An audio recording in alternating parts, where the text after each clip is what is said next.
Hola, ¿qué tal estás? Bienvenido, bienvenida a un nuevo capítulo de World Media Podcast. En esta ocasión vamos a hablar de un libro. Te voy a contar la historia basada en hechos reales de cómo fue la represión franquista en la Isla del Hierro. Esto ocurrió nada más estallar la Guerra Civil Española y la historia se centra en dos niños que se hacen amigos y que cuenta Jorge Fonte en este podcast en el libro El hijo del apotalado.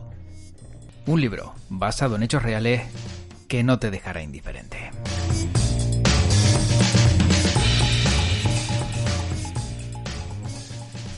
Jorge Fonte, él es escritor y autor de El hijo del apotalado. Jorge, ¿qué tal? ¿Cómo estamos?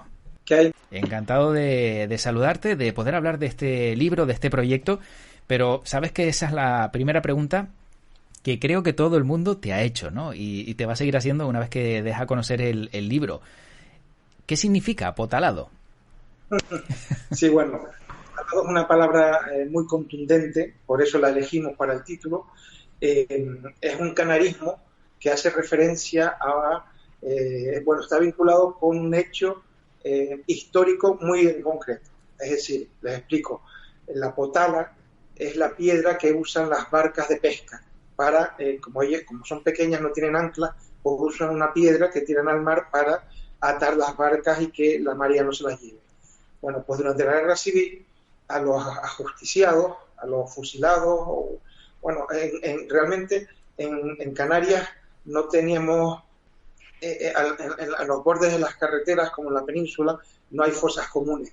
Las fosas comunes en Canarias son el mar o son los tubos volcánicos en el monte. Entonces, apotalado básicamente es cuando los franquistas cogían a sus enemigos políticos, a sus rivales políticos, los metían en sacos de papas con piedras dentro y los tiraban al mar. Eso es el hecho de apotalar a alguien, en vez de fusilarlo, en vez de lanzarlo desde un avión como hacían en Argentina, pues en Canarias, y no sé si en algunos otros pueblos de la costa peninsular, pero vamos, en Canarias era muy común deshacerse los cadáveres de esa manera, metiéndolos en sacos de papas y tirándolos al mar. Qué duro, ¿no? Porque entiendo que tiene que ser una muerte horrible, ¿no? Ver cómo te meten en un saco de papas lleno de piedras y luego ya hasta el fondo, hasta que te ahogues y sin posibilidad de escapar. Sí, cualquier tipo de ajusticiamiento por cuestiones ideológicas ya son terribles, porque es una infamia. Pero el hecho de hacerlo de esta forma, ahogado, pero básicamente era una forma de deshacerse de los cadáveres. Claro, no los tiraban en vida, sino una vez que ya los mataban, se deshacían así. Bueno, no te creas, a muchos los metían en los sacos vivos. Me han contado incluso que en algunas ocasiones metían gatos dentro de los sacos para que la tortura fuera aún mayor, pero bueno, no sé si son dichos o realmente ocurrió así, pero que en la zona que va de Valle Seco a San Andrés, en la costa de Tenerife, tristemente famosa últimamente, porque hace unos meses hubo un asesinato de un padre que mató a sus dos hijas y las tiró por esa zona, no sé si se acordarán de eso, fue noticia nacional. Bueno, pues en esa zona de la isla se estima que está el mayor cementerio de la Guerra Civil en Canarias. ¿Y qué nos vamos a encontrar en este libro? Aunque entiendo que ya una vez que nos has dado alguna pincelada de lo que significa, ¿no?, el hijo del apotalado, ¿qué es lo que escribes en esta obra, Jorge? Bueno, la obra surge a raíz de hace 3 años. Un amigo me prestó un libro, un ensayo sobre la represión franquista en el Hierro. Y lo estaba leyendo y por curiosidad, y de repente me tropiezo con un nombre en el que se especifica que el número 2 de la falange en la Isla del Hierro se llamaba Pastor Fonte. Y claro, es mi mismo apellido y me llama mucho la atención, porque nunca había oído hablar de Pastor Fonte. Y empiezo a investigar, empiezo a preguntar a familiares y amigos quién era Pastor Fonte, y resulta que era primo hermano de mi abuelo. Entonces, claro, digo, bueno, pues yo como Fonte y yo como escritor tengo que contar la historia de este hombre. Y la novela básicamente lo que hace es desarrollar eso, la historia de este falangista y de su primo hermano, que era mi abuelo paterno. Claro, todo esto entonces entiendo que también tiene una relación personal al verte involucrado por, digamos, lazos, ¿no? Lazos sanguíneos, ¿no? Con aquellos que en su momento a lo mejor no hicieron lo que, bueno, o no se portaron del todo bien como tenían que haber hecho con casos como los que nos acabas de contar. Claro, esto a mí me ha servido un poco para contar. Uno de los protagonistas de la novela es mi padre. Cuento cómo fue su infancia en la Isla del Hierro y cómo le cogió, ¿no? Él tenía 10 años cuando la guerra civil, cómo le cogió y cómo, desde la perspectiva de un niño de 10 años, cómo ve el conflicto y cómo ve lo que está pasando y cómo no comprende por qué un familiar suyo trata mal a los demás, a amigos o a otros parientes. Y entonces él se lo pregunta a su padre trata de explicárselo, bueno, un poco, lo cuento desde la perspectiva del niño. Y entonces cuento la historia de estas dos familias emparentadas por el mismo apellido, pero que realmente por la investigación que yo he llevado a cabo, desde su momento, desde el principio, eran dos ramas de la familia muy separadas entre sí, que no tenían relación. De hecho, mi abuelo se llamaba Benigno y hacía, era fiel a su nombre. Siempre, yo no lo conocí porque murió antes de que yo naciera, pero todas las referencias que tengo de él es que era un hombre bueno. Entonces eso me permitía a mí hacer un contraste entre Pastor Fonte, que era el familiar malo, y Benigno Fonte, que era el bueno. Y cómo eso lo extrapolo al conflicto de la guerra civil y cómo la lucha entre buenos y malos, entre comillas, bueno, porque según el bando en el que esté, eras bueno o eras malo, desde el punto de vista que lo veas, pero bueno, históricamente está claro que hay unos buenos y unos malos. Hay unos que tienen un golpe de Estado contra un régimen democrático, que era la República, y otros que se defendieron frente a ese golpe de Estado. Entonces, cuento la historia, no solo el hecho histórico de la represión en el Hierro, sino cómo estas dos familias lo vivieron, cómo una familia atacó a otra parte de la familia y cómo la familia atacada se defendía de su ataque. Esto demuestra y bien claro lo deja que el hecho de pertenecer, ¿no?, a una misma familia no significa que todos tengan que ser iguales ni nada parecido, ¿no? Y ahí pues te das cuenta de lo diferente que puede ser uno, aunque tenga la misma sangre que el otro. Bueno, yo llevo, supongo que tú también, todos los de nuestra generación, oyendo constantemente que la guerra civil fue una guerra de hermanos contra hermanos, de primos contra primos, familia contra familia. Bueno, un poco lo que trato de reflejar en la novela es ese conflicto familiar que se creó a raíz del estallido del alzamiento militar del 18 de julio del 36. ¿Y cómo se relata una historia de la guerra civil y encima de la represión en el Hierro? ¿Cómo lo logras? Bueno, con mucha investigación. Ya te digo, esto empezó hace 3 años. Estuve documentándome en los archivos de la delegación del gobierno en Valverde, también en los archivos del Archivo Provincial de Santa Cruz de Tenerife, aquí en La Laguna, y luego sobre todo la cuestión oral, ir preguntando, todo aquel que tenía más de 60 años lo paraba por la calle y le preguntaba. Y muchos familiares, muchos amigos, muchos conocidos que me fueron contando sus historias o la historia familiar, la historia de sus padres. Y entonces con toda esa información fui reconstruyendo todo lo que es el esquema argumental de la novela. Entonces, todo lo que se cuenta en la novela ocurrió realmente. Y para facilitar las cosas, porque claro, me contaron muchísimas anécdotas muy diferentes, ¿vale? No podía crear un personaje con cada anécdota porque hubiese sido disparate de historia. Entonces creé un personaje ficticio, que es la familia Secundino, al que le pasa todo lo que me habían contado.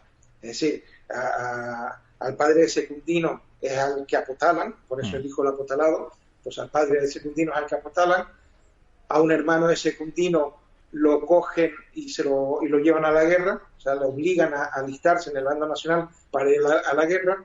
A una de sus hermanas la violan, la otra hermana pierde la cabeza, la madre también se vuelve un poco loca. O sea, todo lo que me contaban que ocurrió durante la represión lo concentro en una familia ficticia, pero los hechos que se cuentan son hechos reales. Claro, hechos reales, como bien dices, pues de esta parte, de esta parte, de esta parte, y todos concentrados en una para evitar tener multitud de protagonistas, pero siendo un lugar, el Hierro, donde todo el mundo se conoce, ¿cómo has conseguido que te cuenten estas historias? Y sobre todo, el temor de muchos a, oye, que es que a ver si van a saber que esto ocurrió dentro de mi familia, ¿no? Que siempre parece que puede ser uno de los mayores temores que hay en lugares pequeños. Bueno, yo he contado con el favor del tiempo. Han pasado 80 años, ya realmente es mucho, mucho tiempo. Esta novela no se hubiese podido escribir, o yo no me hubiese podido documentar como lo he hecho hace 30, hace 40 años, hubiese sido muy difícil, muy complicado. Ahora ha pasado mucho tiempo, realmente como sus padres o sus abuelos contaban algunas cosas. Sí es verdad que la ley del silencio se ha seguido manteniendo, sobre todo por el miedo. Es el silencio por el miedo a que,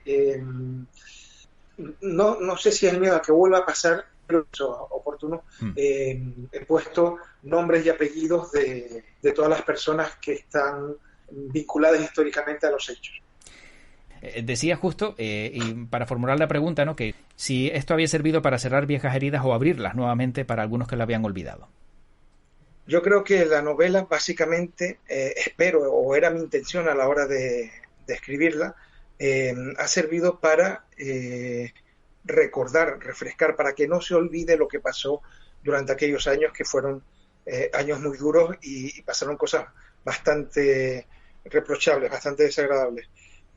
Hay muchas, sobre todo las nuevas generaciones desconocen por falta de interés o por falta de que se hable más del tema, desconocen lo que pasó.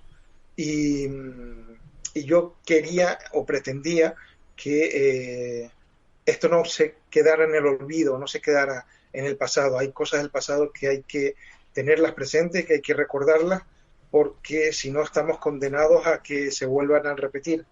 Entonces es importante que, sobre todo que las nuevas generaciones lo lean, lo tengan presente, sobre todo para no olvidar. Es verdad que nuestros padres, nuestros abuelos, todavía hoy sienten cierto miedo, cierto reparo a la hora de hablar del franquismo, porque lo pasaron muy mal y porque aún recuerdan lo que era la traición del vecino o incluso la traición del familiar, y entonces les cuesta un poco hablar. Yo sí me encontré con gente aún reacia a hablar conmigo, a contarme cosas, pero me encontré con otros muchos que sí, que contaban muchas anécdotas, y por eso la novela está tan enriquecida, es tan rica de anécdotas y de cosas que ocurrieron realmente. Yo a los hechos que no están documentados, que no encontré en la documentación escrita, porque evidentemente buena parte de los desaparecidos no constan en documentación escrita, yo le daba veracidad si habían 2 o 3 personas que me contaban la misma anécdota en entrevistas diferentes. Entonces entendía que eso había ocurrido de verdad, aunque no tuviese un documento en la mano.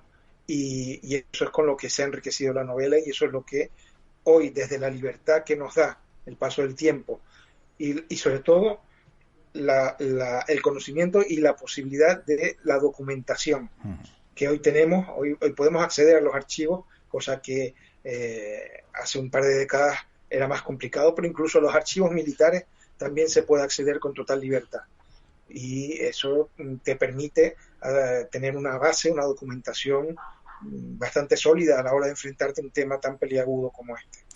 De todos los documentos que has podido leer y tener entre tus manos, ¿cuál ha sido el que más te ha llamado la atención? Que hayas dicho, esto no me lo esperaba, o no tenía ni idea de que algo así había ocurrido. ¿Ha habido algo que marcara un punto de inflexión en esa investigación para ti? Bueno, muchos. O sea, en la delegación del gobierno había documentos realmente duros y tristes. O sea, leídos hoy, vistos desde el punto de vista de hoy, era muy triste porque habían denuncias eh, por, eh, por cosas que a lo mejor hoy consideramos tonterías. O sea, yo me he encontrado denuncias por falta de patriotismo.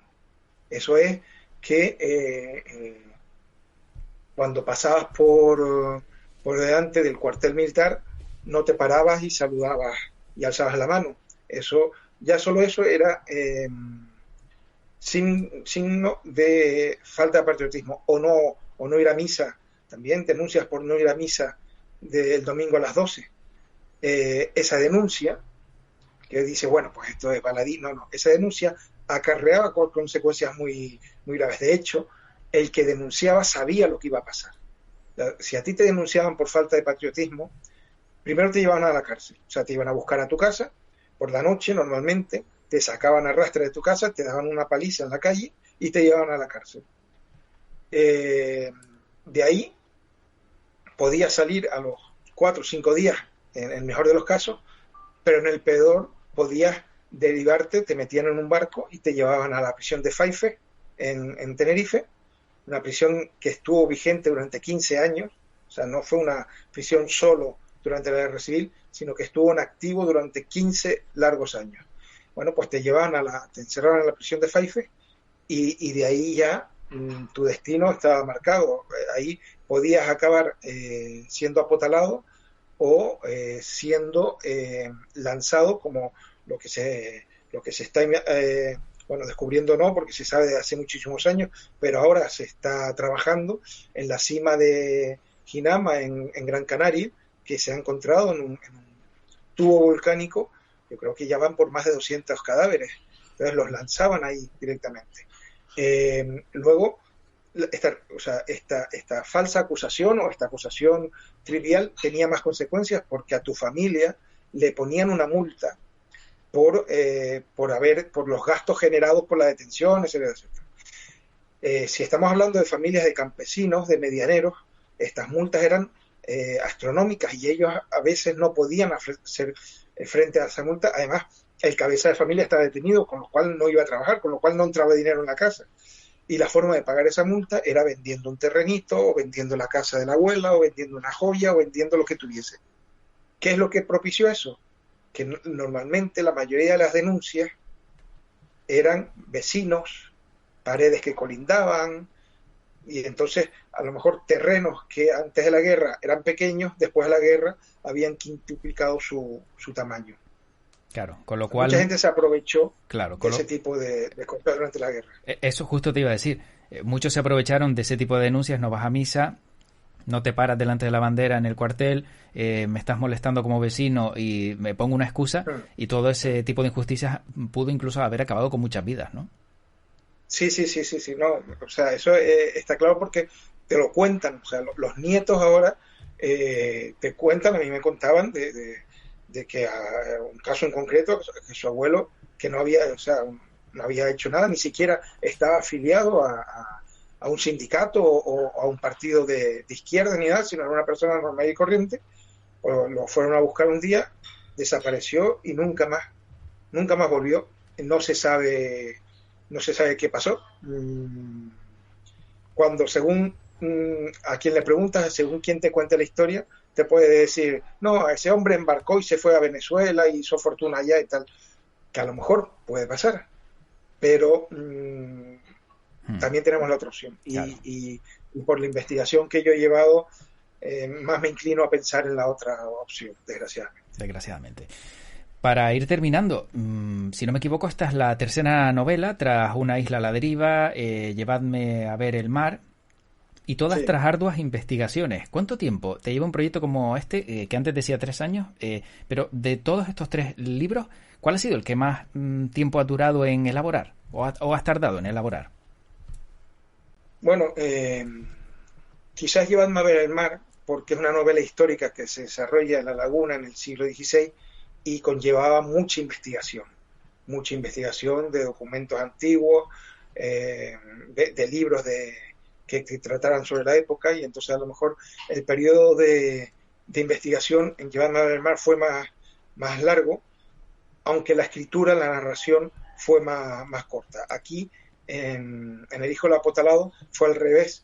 La investigación me llevó 1 año aproximadamente, mientras que la redacción del texto me llevó 2, porque, claro, empiezas a tirar del hilo de la madeja y empiezan a salir cosas.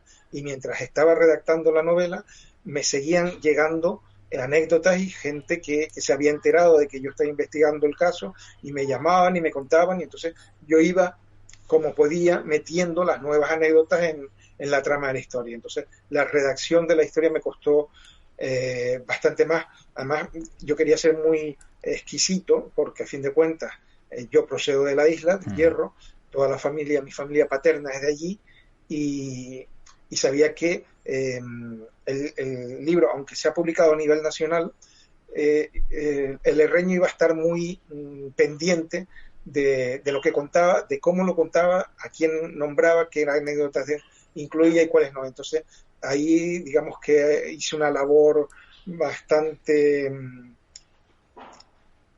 un trabajo, como se suele decir, de chino, para poder hacer un libro que gustara a cualquiera, a uno de Murcia, a uno de Albacete, o a uno de Cádiz, pero que sobre todo gustara al herreño. Sí, efectivamente, ¿no?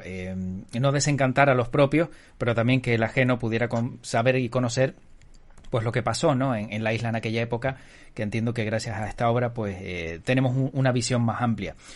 Jorge Fonte, para acabar, ¿por qué crees que es necesario contar este tipo de historias, como has contado en tus novelas históricas, y hacer este tipo de investigaciones? Por 2 frases muy concretas, que son los que a mí me motivaron el escribir la novela. Porque el miedo lleva al silencio y el silencio lleva al olvido. Y hoy ya no hay motivo para tener miedo, por lo tanto no hay motivo para estar silenciado, y lo que no podemos, lo que no queremos es olvidar lo que pasó. Pues yo creo que lo has explicado muy muy muy bien con esas 2 frases, y te agradezco que hayas estado hoy contándonos pues qué es lo que nos vamos a encontrar en El hijo del apotalado, tal y como explicabas al comienzo también de esta charla. Y te agradezco, Jorge Fonte, como escritor y autor del mismo, pues que lo hayas primero redactado, escrito, que hayas investigado, y segundo pues que haya visto la luz para conocer parte de lo que pasó tristemente en aquel oscuro tramo de nuestra historia en España. Vale, muchísimas gracias a ustedes por querer difundir también esta gran verdad. Pues mucha suerte y hasta la próxima. Gracias. De acuerdo, nos vemos. Chao. Pues como has podido comprobar, muy duro todo lo que cuenta Jorge Fonte en este libro, en El hijo del apotalado, libro que puedes encontrar en diferentes formatos. Por ejemplo, en la Casa del Libro puedes encontrar esta historia basada en hechos reales, sobre todo cuando algo está basado en hechos reales y hay un gran trabajo de documentación detrás.